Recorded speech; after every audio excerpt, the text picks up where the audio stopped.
I guess I'll go get started. Welcome back.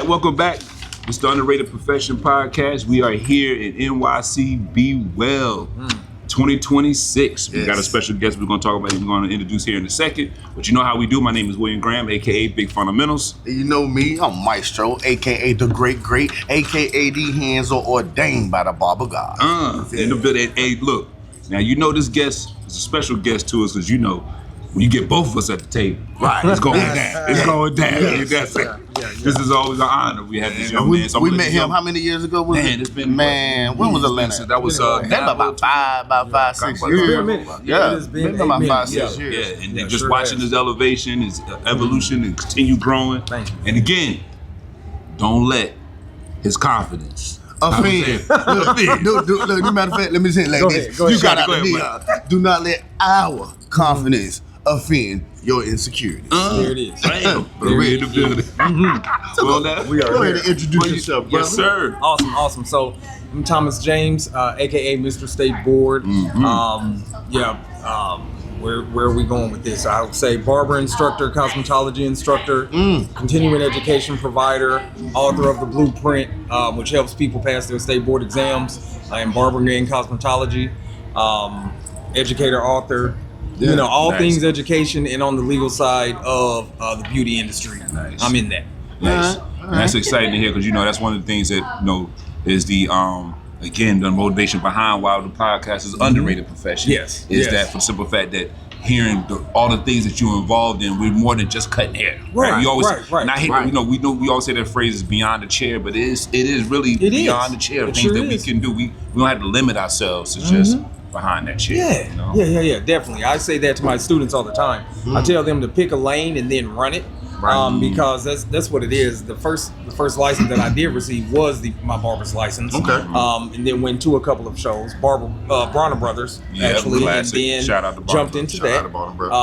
And then from there, man, it became like public speaking, and then the book comes, and then continuing education for instructors comes, and then the school comes, and it just rolls. It just rolls. Yeah. So yes, you're right. That's awesome. And before we get to the question, I got one question I like to ask people, right? Like, what made you start barbering? What's the first time when you knew that, okay, I want to be a barber? When was that? So, I'm big on family. That's my thing. And so my grandfather, he opened up he opened up the first black barbershop in the town that I'm from. And so it's in Murfreesboro, Tennessee, which is just south of Nashville. Okay. And so, he opened it up because, after he served in the Army, he was looking for, what to do next. He knew he was good with his hands from being in the Army. Right. And then while he was in school, what happened is that he was so talented that he was one of the only. I'm sorry, not one of. I keep the he was the only barber, the only black barber that was able to cut white people's hair. Okay. Right. So he would go there, and they would set appointments with him so that he could be back on the other side of the tracks before the sun went down. Wow. And so so that's the history. That's the origin. Yes. Coincidentally, his name is Thomas James also. Okay. Right? Nice. And so, so he opened up the shop. He's running it. He's doing everything. And then when he's ready to retire, my dad, who he's worked in a factory all his life. Okay. So whenever it was time for my grandfather to retire, my dad, he was like, well, I'm not going to barber school. He was like, I'll do the ownership side of it, but I'm not going to school, stopping what I'm doing now. Right. Right. And so I was looking at the shop, and I did not like how it was being ran. And like I said, being big on family, I'm like, well, I'm the oldest son. I know I'm next. Right. So I was, I was coming back from Vegas. I just got out the service not too long ago. And I was just like, I'll go. And then that's what started it off. So it was destined because it was perfect timing that you was at the age that too, right? That you was able to go into barber school and then be able to jump right on. That is so true. I never looked at it that way. You're right. And what's so crazy when you was talking, we just forgot that our theme for this month for the podcast, every month we try to have a different theme. And so this theme is actually barber history as well as evolution of styles over the history. So that's some great barber history facts. That'll work. I love it. That's what I said, man. We just things just fall in place. That's all we just God got it. We'll take it, man. We would definitely take that. Sure will. That's awesome. So thank you for tapping into some of that barber history. Yes. And that's funny you say that because I had bought a book talking about, it was based off of like the post-Civil War time. I forgot the name of the book right now, so I'll make sure I leave it in the description, but because I don't want to misquote it. But it was, that's what the book was about, from some black barbers, older black barbers that were telling their stories of their experience from crossing the tracks.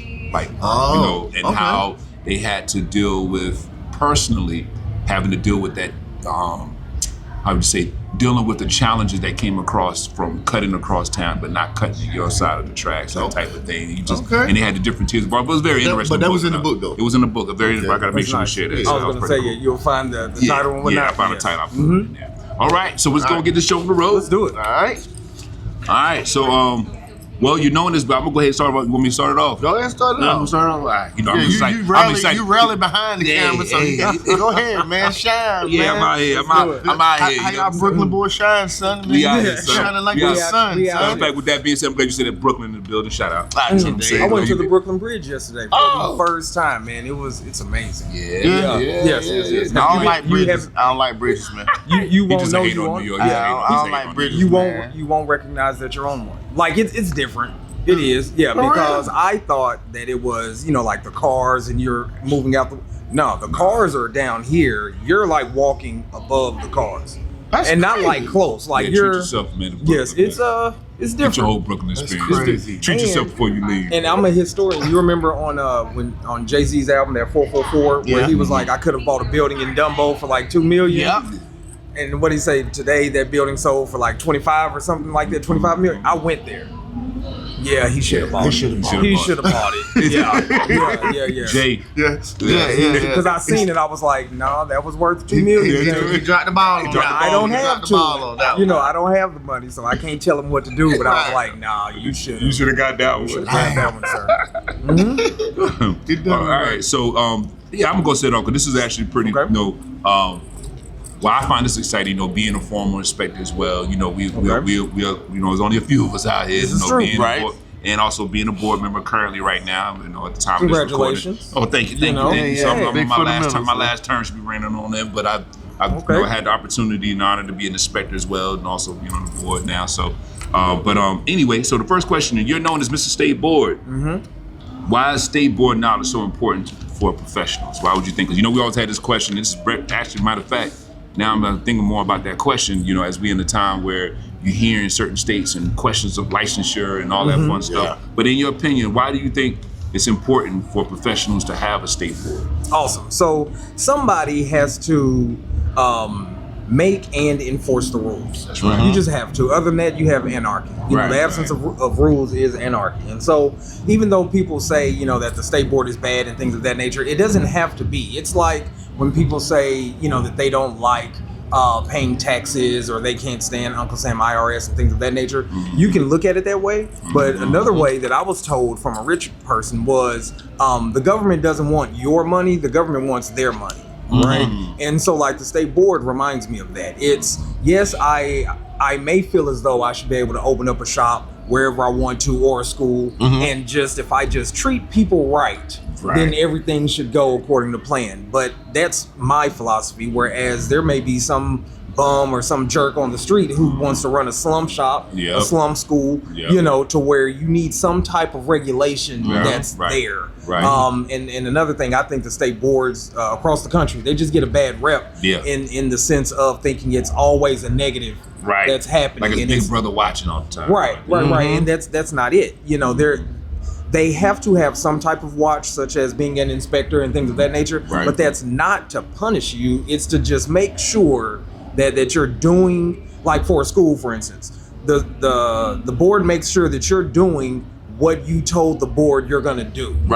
And that is holding you accountable. Yeah, for the things you said you were going to do. So that's why I don't understand the hate behind it. And it's crazy because when we went to South Carolina a couple years ago too, and they're trying to take away the Stateboard for barbering, so like a barber can just go get a job anybody that can say they're a barber and go get a job with no regulations. Yeah, it's crazy. One of those problems. Oh, I'm sorry. Go ahead. Well, no, I was gonna say I don't know if it's went through yet. But, it hasn't. It hasn't. They're speaking on it. Yes, yeah. And so, like, my thing is that, and this falls on us as barbers, honestly. So, like, shame on us for this. One of the reasons why deregulation is happening is because the government looks at the number of people who claim to be barbers, cosmetologists, nail techs, etc. It looks at the debt that people are receiving by going to some schools that have like these college loans, things of that nature. And then they look at the money that we claim on our taxes, as well as the credits that we get, like a 1099-R for like going to a school. So the government's like, okay, and also the percentage of people who are paying back their loans from school. So the government is saying, okay, I'm giving you the credit, so I'm giving you the money for going. I'm giving you more money to claim on your taxes. And then when it's time for me to get mine, now you don't make enough. Okay. There's too many of y'all to not be able to fit this. So that's on us. And that's happened across the board. Across the board, all industries, meaning the whole beauty and wellness industry as a whole, right? Yeah. And that's interesting because and that's so true. And a lot of times we don't like to look in the mirror though.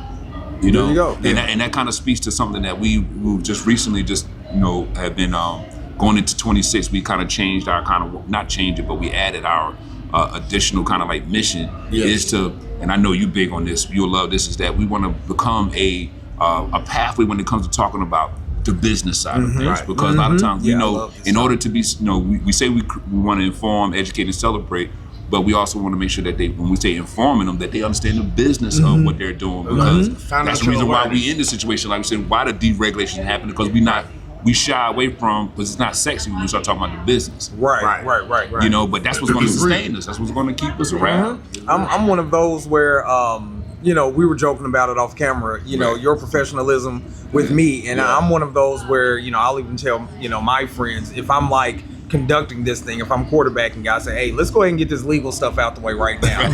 Because the game is coming on. You're already coming to the house. Let's not have this discussion at the house. Like, let's get all this energy out now. And then I'm going to shoot you the directions, to come through. But yeah, it's one of those things, man, like, there is, and again, since we're talking about Brooklyn, let's go ahead and bring Jay-Z back into the conversation. Bring him on back in, man. Hov says, which is my favorite rapper, by the way, if you can't tell. Hov says that there's two sides to the music industry, and I'll tie this back into the beauty side. He says there's the music, and then there's the business, right? What makes him great is he's found a way to marry the music and the business, right? So that he knows how to scale. Barbering is the same way, right? There is I'm behind the chair, I'm cutting, I'm the best barber on the planet, right? But if you can't do math, you're not here for a long time. You know what I mean? So like it's the beauty, and then there's the business. You know what I mean? Like you gotta know how to merge. You gotta know how to merge those two. And that's what we're trying to be. We're trying to be like a resource hub where like financial awareness. That's what we're trying to do for all our students, not just for our students, for the viewers that are barbers that really don't know, that have that financial awareness. And so we're trying to help them get that financial awareness so they will know how to pay their taxes and know how to save their money, because we get that cash. Well, when I was coming up, we've all done it. We have all done it. We get that money, and then by the end of the week, then we have a nice week. Then the next week be slow. And man, we got to manage. What they say when you got the cash in every store, you stop in every store. You got cash. I'm eating every store. When you got no cash in your pocket, you go straight to the house. But That's it. When you got some cash in your pocket, you find every store to stop. Suddenly, I'm hungry. Suddenly, got food at the house. Got food at the house. But I'm not cooking. I'm gonna eat out. I got paid today. But that was like we were saying. What was one of the reasons my grandfather, he had a sign up that said no solicitors, because he knew. Like he had seen where, people barbers would be making a lot of money in the shop, and then, the person selling fish plates, they have to come through. CDs the kid, the CDs, the DVDs, you know what I'm saying? Yeah, I know all about the 2 for $20s. Look, it's home. I'm gonna go ahead and confess. I'm right on there. I used to hustle the DVDs. The DVDs too. I was so scared to touch. I was like, look, there's a bag right here. You go After select. a while. You select what you want. Just leave the cash in the envelope. That's all it. I said. I had nothing to do with it. You know what I'm That's saying? it, I had you the know? customer to drop the bag off. He come get his hair cut. Drop the bag off. There was an envelope left in there. With anybody wanted something, you open the bag up. Get your CD look through out. it, so I can say I ain't touching it. Right, You know what I'm right. That's not me. That's not me. That's not me. You know, so but that's why he put the sign up. And then I noticed when he retired, that was one of the things that the other barbers in there, because there was no manager. There wasn't anybody that was in there every single day. Right. So then the sign came down, and I would pop in just visiting from out of town. I'd come by and I would just see it, and then I'd ask my dad, who's not in the industry, and he was like, well, your granddad, always, everything was slow paced. Everything was this and that. They want to have more fun. They want to let their hair down a little bit, et cetera, et cetera. Right. And then like I was seeing from the outside, like, no. There were reasons behind what granddad was doing. Right. You're not in there daily, so you don't know. Right. You can only just take what they are saying. Right. Right. And so I was seeing that, and I said, yeah, we have to re-implement some But that things. goes back to what we said earlier when we first started the conversation, is that it still boils down to what everything needs some type of order. Some type. Yes. Some kind of structure. People hate certain words when you say order or tell what to do. Just say structure. Everything needs some structure. Yeah. In some shape, form, or fashion. Because I always say, and jumping back to that, what I meant to say earlier was like another thing I used to tell, barbers or even students when I go by and visit the school, things like that. I would say, look, our job as inspectors is now, we are barbers just like you, first of all. Right. But then next, our job is to protect the public. Yeah. So it's not personal. It's just that we got our job now is a different role. Right. Yeah, I'm a barber just like you, and these same rules apply. Guess what? Apply to me too. Right.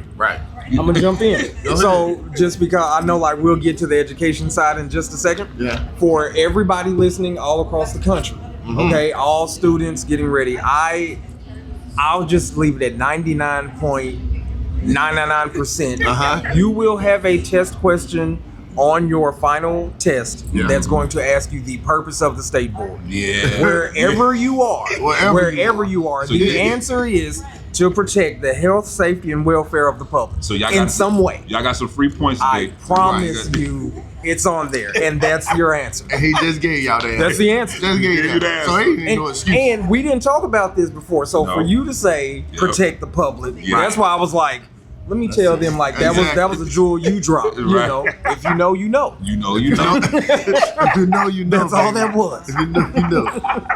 All right. So moving right along. All right.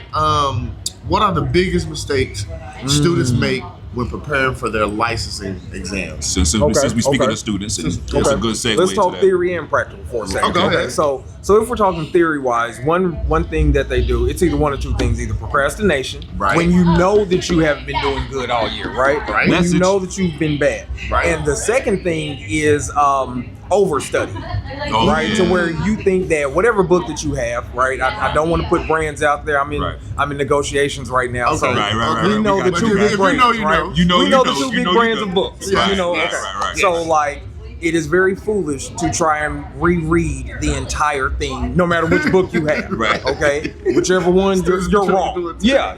So like, you're wrong for that. Right. So and then or even if you take all of your tests that you've taken and you're like, I'm just gonna study those. That's wrong. Okay. A free gym, whether you are NIC, PSI, Pearson View, well, those are my three polymetrics, I think. Those are like the four big ones. No matter what, they all have what's known as, a lot of people call them CIBs or PSI packets. They're called Candidate Information Bulletins. Bulletin, yep. If you download one, and they are all free, might I add, Yeah. go to the website, Wow. download one, and there's a content outline to tell you what it is. Yeah, and the percentages. Yeah. And then just study it that way. Oh And my so for God. percentages, if it says that, let's say your test is 100 questions, and it says that there are 13 questions on chemical texture services, that means, or it'll say 13%. Percent. Yeah. That percent just means it's 13 questions of chemical texture services. So like, and then what I tell people is compare that to like if they say it's 6% nails. Right. Why would I, even if I know nothing about nails, why would I overly study the nails portion and it's only going to be 6 questions, and I not pay attention to the chemicals, right, that I think I know everything about, but it's going to be 13. Right. So just focusing. That's theory. I mean, that's so funny because that's one of the things that I know that's what I'm about to say, that's what I do to my students. That's what we do when they, go ahead. I'll go ahead. I'm sorry, Graham, but I get the percentage. Like with the last quarter that they're in, I get the percentage. I show them throughout the school year, but I take the percentages and I start studying with them through the percentages. And I said, look, y'all should do the same, even though we're doing it here, but you should do it the same at home as well too. So that's big, man. And with that being said, definitely got to show some love to other schools, barbers or whatever beauty schools. If you're not doing that, there's another gym he just dropped in here. Go get that CIB, get that bulletin, and use that as a way. As instructors, if you're going to find a tool, a method to help review with your students, I don't know if you agree with me or not. I do. Use that percentage like we was talking about and apply it. Man, you can go to your Stateboard website and get it from there. You can also go to MrStateboard.com and get a book. Get a book from there. Since we shameless plugging, let's go ahead and I'll make sure I put that book up there. I'll make sure to put that book up. Audio, electronic, or physical, actually. There we go. But so like just what the book is. We want I need to give you that. I really do. We're not done. We are not done. Like I said, we're under some contract negotiations. Y'all haven't seen anything. Okay. I promise you. I was so caught. I'm sorry. Go ahead. Go ahead. I promise you. You come to what we say, Nava. You'll see it. Okay. I'll leave it at that. You'll see it. This is the type of thing that underrated professions give you. Like this is like we're a resource hub. This is an outlet of one of our resources right here. Y'all hear that? Legitimate resource. Legitimate resources. Man, that was cool. And that's awesome. That's awesome. And what happened was, forgive me, I got so caught up in the conversation that I realized that we talking to Stateboard like we talking to Mr. Stateboard. We talking to Mr. Stateboard, right? We got so caught. He ain't that name for nothing. For nothing. Thank you, sir. Thank you, sir. I appreciate it. Man. I appreciate it. So we go and we'll get into. We got to do some game time. We do a few more because I know respect for your time and all. Right. It's all good. So this one again, we always like to drop gems not only just for students but apprentices, but also for schools and instructors. That's why we brought up the whole bulletin one, just trying to show some love to the schools. Right. But how can schools, with that being said, it's interesting, that's right on time. How can schools better prepare, from your opinion, from visiting schools? I know you visit schools and stuff, correct? So how do you prepare students for the real world of barbering after they graduate? In your opinion. That's a good question. Handling business, right? No. We are all good. And I'm sorry for being rude. You're a busy man. The person I told you this is what we get right here. She can't find this, and I'm like, no, I can't look every time my phone buzz. I'll just look sparingly. Come on. We want me to ask the question again? You can.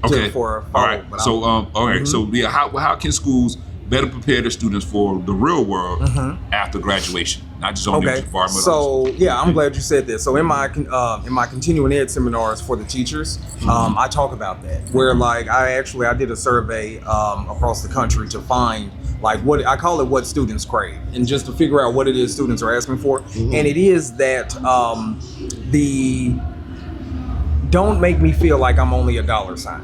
Right. So one of those is actually bridging that gap right after they graduate. So like, don't just drop them off. So what I recommend is, number one, we were talking about the financial side of it, right? Okay, so that's a thing.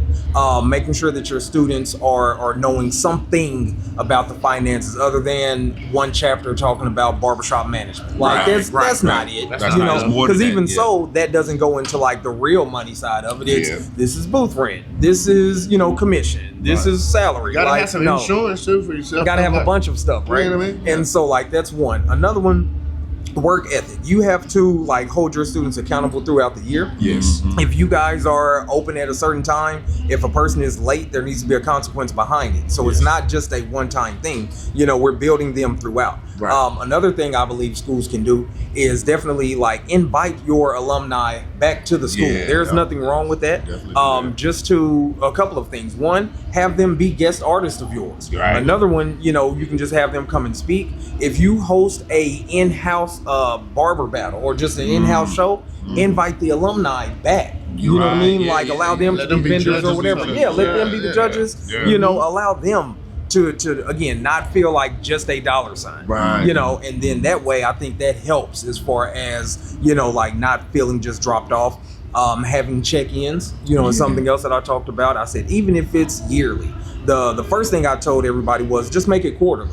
It's real simple. You know, have your admin person, your admissions person, because they're the people that brought them in. Right. Have them shoot them a quick call, quick text. Hey, you know, this is ABC Barber College, just checking in, just to make sure you're doing good. Yeah. How is it? And then what also happens, because it's a win-win for all, what happens is that some of the alumni, when they come back, they then tell students, well, hey, actually, I'm about to get into cosmetology because of this. Or actually, I'm about to be an esthetician so that, you know, I can take care of razor bumps a little better. I'm doing this and that. Right. Or they'll say, hey, guys, I know y'all are trying to work on this, but the new trend that's hot, I've been cutting a lot of these. So, like, learn how to do these. Right. Or clients are asking this, you know, or this is where my timing needs to be. Right. You know, those sorts of things. So, it's a ton that they can And I'm glad you pointed that out. I'm glad you dropped that. I hope y'all caught that message. How you mentioned in there about, you know, leaving yourself open to learn the other modalities. It's not just got to be just haircut. Right. If you want to specialize, because you ultimately in today you got to specialize in something. Right. So you want to specialize in razor bumps. It's cool. That's why you come out to shows like this. But go take an esthetician class or continuing ed class or you know, to help take that to the next level. Right. Yes. You know. So. Yeah, I know tomorrow, like the class I'm teaching for the students is like beard care and beard trims for, Nice. and it's aimed towards students. One of the things, like you were saying, knowing about modalities, barbers out there that are doing shaving services, get you a portable high frequency machine. It's real small, right? You know, it's here. Jim. It does so many healthful benefits to a person's skin. It does help heal the razor bumps, the pseudofolliculitis. It does help, you know, to cleanse the skin. That orange spark that you see, it's made of argan and something else, and that like mixed together create that orange spark.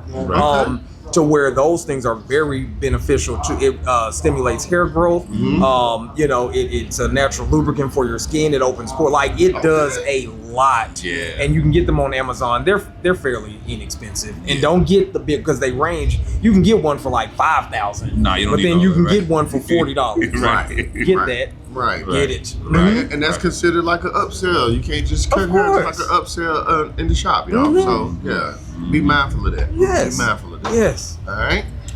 Moving right along. Why should licensed professionals continue lifelong learning in our industry? Okay. Lifelong learning. Okay. Why well, should they continue it? Instead of Because just like taking what they learn and just say that's it.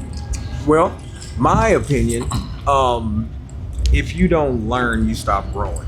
Like Yeah. if you don't feel yourself, right, you stop growing. Right. That's just the nature of life. Right. And so and also like when you stop learning is when you get old. You know, you get that's stuck a in your good- that's a ways. good one. You know what I'm saying? Yeah, like you have to yeah. let your brain keep going. Okay, you have to work it out. Like though you can't see the brain as a muscle like you would like biceps, but like you have to work it out. And you work it out through learning new skills. I even tell people in my classes that you don't have to just only make it a hair, nail, skin thing. Go to a Toastmasters and learn how to do public speaking. Yeah. Go take a class at, go get 3 credits from the local community college in marketing. Like a lot of these places, a lot of colleges and universities, they allow you to do, it's called like a non-credit workforce. We call it workforce in our college. Yeah. Where you can take a class, or they'll allow you to take a certain number of classes without it going towards your, like, before you have to apply and all of that and pick a major and things. So if you grab a class in, English, public speaking, finance, personal finance, like there are so many things to where, again, it's about investing in yourself because, again, you have the cutting side, which is, you know, the barbering, and then there's the business side. Right. You know what I'm saying? But then, but like you said though, it's like working the muscle. You fail to realize how motivating and stimulating that would be for you professionally, personally, and professionally. You know, when you know, seeing, like for me, for example, I know you always say when I went to massage school, and nail school, by the way. But I would say learning those other modalities, besides just learning, you know, I knew that with my first love, I was cutting hair. Wasn't anything I was looking at trying to save for long term, but it was just more or less to be familiar with when it came to the time when I wanted to hire people, right? Because, you know, it's better, you know, you find that, you know, you can recruit better when you have got at least some experience in it, when right? You know. And so one of the things that I have to confess, so I know when I went to massage school, that was the modality that opened my mind to understanding, really truly understanding upselling and upscale services. So that made me want to think about how can I take what I'm learning here and apply it to barbering, right? Because I was like, we could have upscale too. You know, we could have, you know, the aromatherapy. Oh, you can have it. Right. You definitely can have it. And all that stuff like that. But we talking about back in the, you know, in the 2000s before all that stuff was really, you know, really popular. But that was kind of like, you know, was a place of understanding other modalities and how we can adapt it. And then eventually it all fused together. It's like how we learn from other barbers. Eventually over time it becomes its own norm. thing. Yeah. Right? It becomes the norm. Yeah. And I'm with you. I didn't really know much about the whole upsell thing until I went to cosmetology school, and then everything was trying to upsell. They A1. They shout out to the cospo. Y'all are always A1 when it comes to retail. Yeah, definitely. They got the whole retailing game. Obviously, the services they can offer, but you're right. So check this out. We neglect that. We don't teach that enough about retail. Well, we do. We do. But, you know, but barber schools, we don't talk about the retail. Well, here's why. Okay, so, or my opinion. Yeah. Okay. But I think I'm right. Don't hate. So hey, there's don't hate my cop. Look. Say it one more time. You gotta Do say not it. let our confidence offend your insecurities. I mean, it is what it is. It is what it is. So, I do this thing with my students. It's called product knowledge, right? It's where what we do, and barber schools do not do this enough, because every school that I've went to speak at and said, let's do a product knowledge exercise, none of them have done it. I wanted to give some grace, but no. You said None of them do it. All of the students say we should start doing this. It's really, really simple. So it depends on how much product that your school sells on a regular. Other than that, you go in, the icebreaker of the day, I say, hey, I need you to find me a clarifying shampoo and a moisturizing conditioning shampoo. We got 20 minutes, find it. I need the 3 benefits. I need to know the hair that I would put this on and why, right? So now, would you do this something that you allow them to go do it like on their phones? Or you want all the products to be around the school or both? Okay, so I'll allow them to get it on their phone, right? Gotcha. Then what I'll also do is sometimes I'll pick brands. Okay. And I'll say, hey, I need a XYZ in this brand. Or I'll pull a brand up and I'll say, hey, find me your favorite product within this brand. Right. And then from there, though, I have went into our dispense and just grabbed X amount of products and just handed them out and been like, hey, I need the 3 benefits of and not. Because then what happens is a student gets to work on stuff. Right, or I'm sorry, they get to see what works and what doesn't. Right. They start experimenting with those things on our clients, right? And then if these are products that we have at the school, now they're learning about everything that we're already selling in the school. Therefore, they're using it anyway, and we tell them, hey, see if they want to buy it. Right. You know, and then that way they're so used to it and acclimated to it.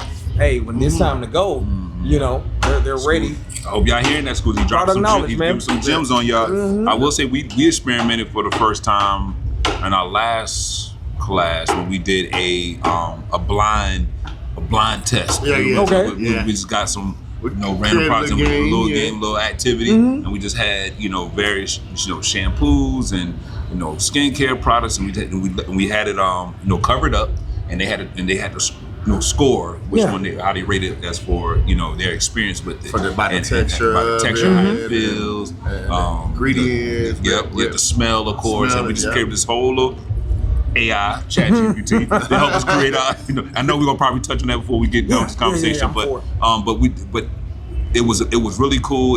It turned into a great experience. But like you said, it started kind of, and we did it early on, and when they got started, so it kind of already got get their wheels turning of understanding about products and having their product knowledge. Yeah. That's cool. All right, cool. All right, next question is. Let's see. Then we're gonna go into the fun stuff here because we could talk all day. All day. I'm with it. We're gonna do number 5 because we said I know off the air he was saying he was trying to figure out how to answer number 5. Oh, we can. Hey, you gonna tackle number 5? It is whatever. All right. All right. So, what advice would you give someone who has failed a state board exam the first time? Okay. The key word, the first time. We'll give you some grace. We're gonna say the first time. And your wife ain't here. Right. Your wife ain't here. Can't stop. Yeah. So I'm sorry, wife. I don't disrespect. Okay, so So what advice would you give someone who failed for the first time? What I said was off camera, so that we're just completely transparent. I told them what they need to do is go to MrStateboard.com and download a copy of the blueprint. My success rating is a 97 now. Nice. Overall of people taking it, reading it, and taking it, passing for the first time. Nice. First time. 97%. Yeah. It was weird. Thank you so much. So like, obviously, I am biased. I feel as though that's what you guys should do. There you go. That being said, that's what I really want to say and leave it. That being said, if a person were to fail, do not get discouraged. Go ahead and take it. I'm one of those. I'll tell people, hey, if you have the funds for it, go ahead and take it the very next day while it's fresh on your brain. Right. But again, go get that candidate information bulletin. Like, see what it is that's there that's not. And you can restructure your focus. You can find out, okay, man, I was really studying anatomy real heavy, but looking at this content outline, there's no anatomy. So like, why am I doing that? So heavy. And that's reasons like that is why I'm still around because so many people just won't. Like I've told students before, my own, they will hear me speak. They will get information from me, and then they'll say, "What's different about like what you're saying here and what's in your book?" And I'm like, "Nothing. You guys are just getting it, for the free. That's what it is. But just not getting discouraged, and then get back up and go take it again. Too many people are. Well, I tried it, I failed, and then they want to leave it. Don't do that. Tap out. They just don't tap out. do that. I'm gonna go ahead and say so that I even say need to pay attention to school. That helps. That helps that you wait till you want to wait till you're to get out and start studying. We have a lot of students that come in school and just because they kitchen cutters, what I mean, they've been cutting before, they think they know it all already. Think is the key word. That's the key word. They know it all already, and so they don't need to study. Like, man, you still got to do the theory. Yep, I told them. I said, I don't care how good you cut. I know I went to school with a lot of great barbers, but if they if they can't pass that theory, you get no license. You get nothing. You get nothing. So with that being said, what's the practical? You say the practical. Okay, awesome. So if we're talking about the practical, what I have told people is. So preparing for the practical or failing the practical? The same question. Okay, awesome. So if a person fails a practical, I'm gonna tell you now. The reason is because you didn't sanitize enough. Like I'll just go ahead and I'll tell you. Like that is why you failed. That's a good. Like let's just go ahead and call it what it is. I'm telling you. That is why you failed. From there. Look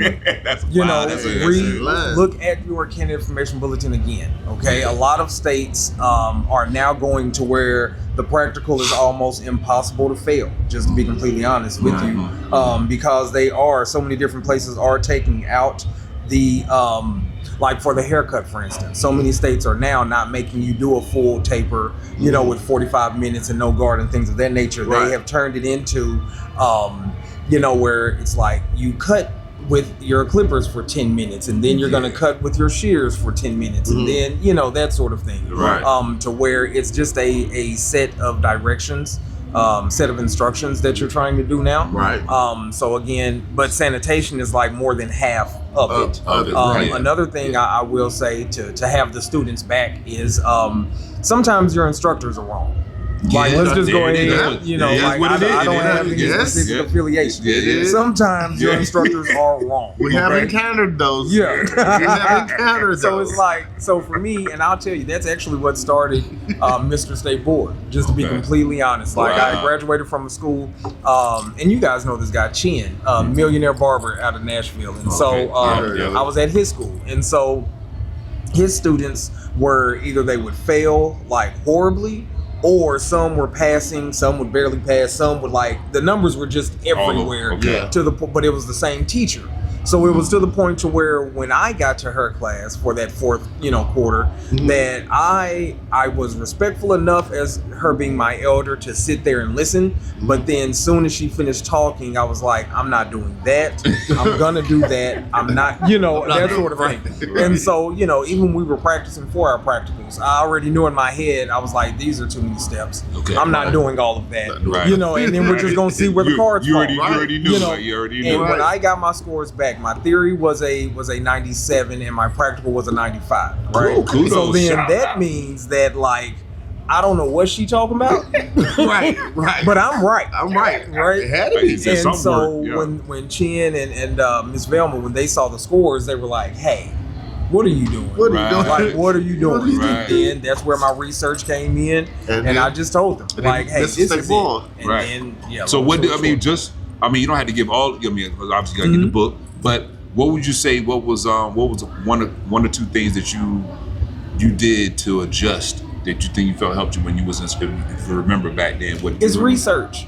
Like, that is all it is. Like That's how we're talking here and we were telling people, hey, download a candidate information bulletin. Right. Okay, like, we can't do that for people. Right. Right? Yeah, They right. have to go They get it. have to Once do you it. get it, go to your content outline. Like, it's right there. Right there. It's right there. there. It That's tell the you. thing. It tell you. It's like when I was crazy. writing my book, I was like, somebody's already got one of these. Right. And I was just like, I know somebody has to already have one of these. Right. And I'm doing it. My wife was just like, hey, no, just Yeah. do it. Who cares? If they've got one, yours is better. She's Right. just Right. Shout out to the Right. wife. And man. then- Shout out to the wife, man. And then when the practical came around, I was like, I'm reading the same candidate information bulletin. Like, in the front tells you about your theory, and the back is telling you about the practical. Uh-huh. And I was like, so if I do these steps, I know in class we're not doing these, Right. but the company that makes the test It's telling you is this. telling me to do They're it. telling me Right. to do it. So like I don't no-brainer, know man. because now that'll be my argument if I fail, Right. right? Like I Right. mean, Look, y'all told me to do this. it says right It here. says right here. Y'all told me to do this. If I It was fail called practical grading criteria. Mm. Like that's what it was called. Yeah. And so, I just tell students, man, like it just takes a little research, and I'm open. Contact me, DM me at Mr. Stateboard, hit me, email me, Mr. Stateboard at Yahoo. Like, Yeah, I will answer what I will, what I can. Awesome. Like, come on through, man. We got you. Yeah. Yes. Thank you for sharing that. So with that being said, this will be the last question, then we do the game time. Okay, let's go. okay, Let's go. right. So Last question. what does, and I definitely hear, what do you, and since we are talking about barber history and how they say you got to know your history in order to move forward, right? What does professionalism look like in the next generation for barbers and the beauty and wellness profession? Yeah, what do you see? What do you see? What do you What do see? you see? From a professional standpoint? Yeah, professionalism look like. What do you think is going In on? a personal standpoint. Okay. I see more like the mixing of races. Okay. Like coming together. I see that because I do too.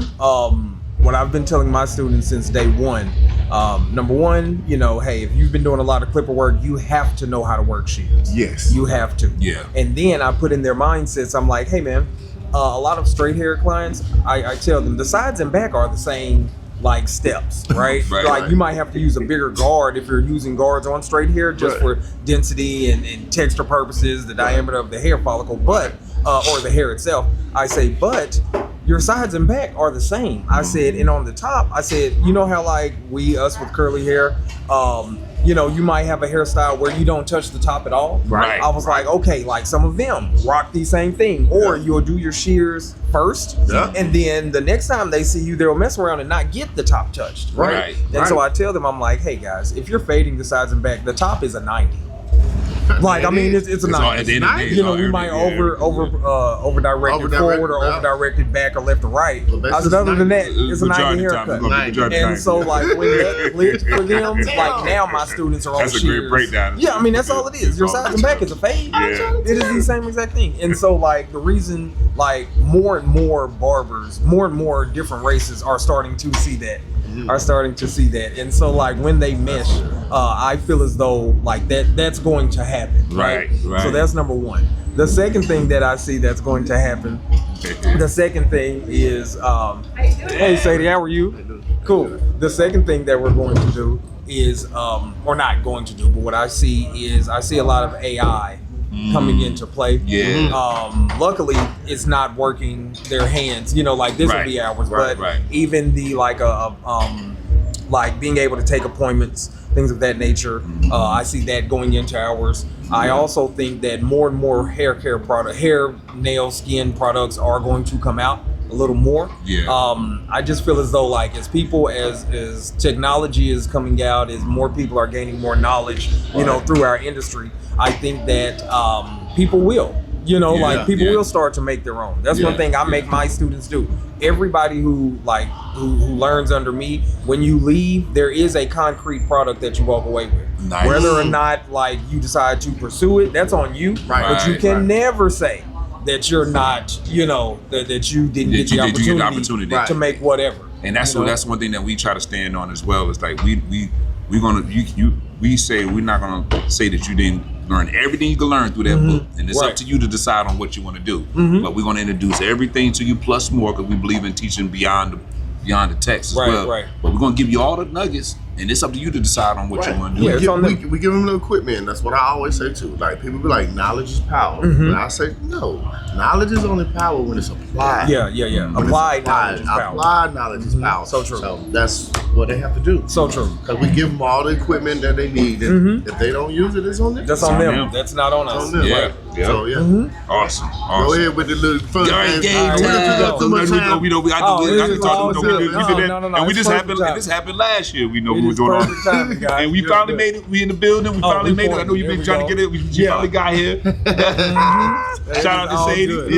Shout out to Sadie. That's it. All right, so Rookie of the Year this year for me. Yes. Okay. So so one, I'll throw this out here as well. So Sadie Saint, lady, help me out. What's the long? You want to come around and show your face? Come around the camera and say what's Saint up. 508. Okay. Just come around there. Just come over there. Come around there and say what's up. Sadie in the building. Okay, so Lady Saint 508 takeover. You know, it's gonna be Sadie Saint vote for Rookie of the Year 2026 at the CT Barber Expo. Yes. Congratulations. So if y'all was wondering where people were looking down on his phone and this is who he would retake. So if you see this and you're seeing me look down, Sadie, do not say, why are you looking down? That's our text. That's us going back and forth. But so she's going up for Rookie of the Year for that CT Barber Expo. I know that. Like I said, Lady Saint 508 takeover. By all means, vote. Go out there and vote for her. She's amazing. Make sure we put the information down on there for sure. All right, game time. We're gonna do a little. We're gonna play with some barber history a little bit. Let's see what it's about. Okay. All right, you get 10 to 20 seconds only to answer. We might have to keep the time clock over I'm getting into competition mode. So come on. All right. 10 seconds will come to mind. All right, number one. What haircut best represents barber history? The taper. Ooh, okay. All right, the taper. Okay. Which is interesting about the taper. I was gonna mention this earlier. I don't know if you've been noticing this, but the tapers have definitely been taken over right now, and we run into students who don't even know how to do a full fade. But they don't even know how to do a taper. And I was like, yo, it's like, I'm not used to going past the ear. I'm like, really? It's just a smaller space, man. It's the same thing. But I bet you guys, because y'all have been teaching for a while too, you remember when, like, people could do fades and not tapers, right? But I just tell my students, then I was like, hey guys, a taper is just a fade in a small area. That's it. Like, that is all it is. right, he gave y'all some grace on that one. I'll let y'all know. You're right. That was a time. Right though, when people did favor, they couldn't take it. I remember that. I remember that. It took me a while to adjust it. I remember when that got popular. Like, I got to really work this. You know what I'm saying? Give it another 5 years, and people won't be able to taper anymore. They'll all know how to fade. Like it's awesome. Yeah, you saved y'all. And then, that's what I was going to say. What haircut trend defines today's generation? Whatever it's called, that it's like cut my sides and back, don't touch the top. Yeah. Whatever that is called. The messy look. We're calling it the French haircut. That we call it. Then that's what we'll call it. That's happened even with the straight head. They call it the mop head, whatever. Everybody's doing it. They want to sponge and everything. All right, what style do you think would dominate in 10 years? Because we say everything is circle. You just mentioned 5. You just mentioned 5. In 10. In 10.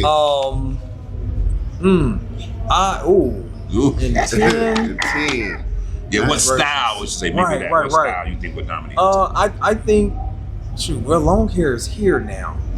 Well, then shorter hairstyles coming back around. Yeah, because people are growing theirs out now. Right. So I'm like, eventually, some movie star, actor, actress, somebody's going to rock something really short, and it's going to be the hot. Like you said, everybody want it long now. So eventually they'll cut it, come back and then it'll come back. Yeah. All right, so you probably already answered this one, but I asked you, who's a barber that influenced your career? Oh, first of all, my grandfather. That's all good. I already knew. I already knew that. I'm not giving another answer. The first black barbershop in the entire city. That's a flex. Yeah. You can look that it up. is a flex. Sure can. Yes, sir. Last two. What was the first haircut you ever learned? Oh, that I learned? Yeah. Honestly, it not was the ones we tear. the We always got the ones we tear. Right. That I was like, nah, that looks good. Yeah. My grandfather used to have me do like a lot of stuff with no guards. He said that was cheating. Right. When he first started, there was no lever. There wasn't an adjustment lever when he first started, and there were no guards. So everything was clipper over comb. Everything. He's from the old school. And then, like he remembers, like he said, no, there was. He didn't like when the adjustment levers came out. He didn't like that. And that's right, because the blade, they was all just one side. The blades are all one side. They used to have multiple like the Tapestries, the 76s. Yeah. Oh, he kills with those. I do. Always has. You know what I mean? Love them. So that's why he's like, no, you don't need no guard. Just put the 3 on and then take that off and put your 00 and then put your 1A, and it's like, hey man, I'm gonna flick this lever on the side and call it a day. You know what I'm saying? And call it a day. I'm gonna say the 6, man. The first one, I'll say, so like shape ups. He used to have like, there would be like some older clients that would come in, and he would have me like just freehand with shape ups. Okay. So that was it. Oh, that was a good little way to get started though. Actually, just practicing that, locking that freehand down. Just shape ups. Yeah, because I struggled on freehand when I first started. Right. I was also nervous with the freehand. I was putting guards on. I was like, this ain't doing that. I put a ski. Yeah. Give me just a little bit more room. A little bit more room, right? I said, because if it drops right there, just in my mind, I'm like, if I drop this clip, at least it'll just be a 1 guard. What you say? It's at least a 1. At least a 1. Then I got bold and took the guard off and just opened it all the way up. See, my grandfather, he used to make me do like left-handed. Right, and I'm right-handed, so he would say, "Hey, man, you gonna keep cutting like this?" He said, and then you gonna get tennis elbow or something. He was like, "Switch your hand." Wow. So like me, when I'm cutting now, like I'll find myself, and then if like my hand's tired or like it's getting too hot, you know how them masters get warm on you. Then I'm like, all right, well, my left hand isn't hot yet. Like let's go ahead and switch it up. So nice. And that's what I tell. That's what we try to tell students. At least I try to tell them, like, before they leave out, to use this time to work on both hands, especially for the ones that already kind of been bootleg, and even ones that are green. Go ahead, and while you're in school, this is the time to practice. You know what I mean? Get your mistakes out in school. Yeah, because I taught myself how to do the left hand, because I, like I said, your granddad said, I was doing like it. that. Like, man, and it looks weird. It's so easy. It's so much easier. It does. It's so much easier when you go to that. Just switch hands. Let's switch hands. That's all. I didn't do that. I'm gonna be honest. I didn't do it. I ain't gonna hold y'all. I didn't do it. I'm still. It's okay. You know what I'm saying? Oh, just move the chair right. That's it. All right, last one. Yes, sir. Clippers or shears? Which one changed the industry the most? Which one changed the industry the most? Okay, no, this is actually easy. Yeah, that's the clippers because it's a motor on it. Yep. So it made it faster. Yeah. You know, Yeah. you know what I'm saying? Yeah. Other than that. Yeah, okay. All right. You can give me another. Okay, we another one. Yeah. I'm like, yeah, one has a motor, one doesn't. You know what I'm saying? Yeah. So you got one? No, I was just going to finish the sentence question. Oh yeah. Oh, got to finish the sentence. Hold on, I should have walked out early. Yeah, I wanna Finish the sentence. Wait a minute. Well, I think I remember. I got it right here. Go ahead. Yeah. Barbering is an underrated profession because. First of all, great question. Yeah. Great question. That's how y'all need to end. That's it. That's it right there. That's it. Barbering is an underrated profession. Blank. That's a great, like, Yeah. that, like, That's for it. real, like, that's Okay. it. That's it, right. Barbering is an underrated profession because, oh, wow. Okay. We'll get real deep real quick. Yeah, We'll end it with this one. we'll end it with So this. you know how, just whenever it comes to, like good versus evil, they talk about like the seven deadly sins or whatever, right? Okay. Yeah. So you do have envy is one of those. Yeah. And then you also have, I forget what the title is, but it's like the one vanity, right? Okay, and then greed. Okay, there's three of them. Yeah. So what we do in our industry on a daily deals with 3 out of the 7. Okay, and so like you will have people, we've seen it. You're in the shop, you're cutting. Other barbers watching your pockets, right? That's the greed portion. You have some who like we have people, or count your chairs for count shop your chairs. for shop That owners. too, Yeah, right? yeah. You have our job is to make somebody look better when they leave, right? So then that's playing into the vanity portion. You know what I'm saying? Yeah. And so then you have the jealousy of like if you've been cutting all day and I'm sitting here and I haven't, like here comes the jealousy and all of that. Yeah. So I feel as though like we need to like number one, know that that's coming and don't be mad when you see it. Right. You know what I'm saying? Like it's just like back in the day you walking home from school and you know that there's a dog down that alley. Right. Why go down that? Tie your shoes and get ready to run. because you know at some got to walk point past I got to. My house is right so there. You did. Tie my shoes. Tie my shoes. I'm waiting for it. Yeah. When you're behind the chair, don't trip when your pockets are being counted because it's coming.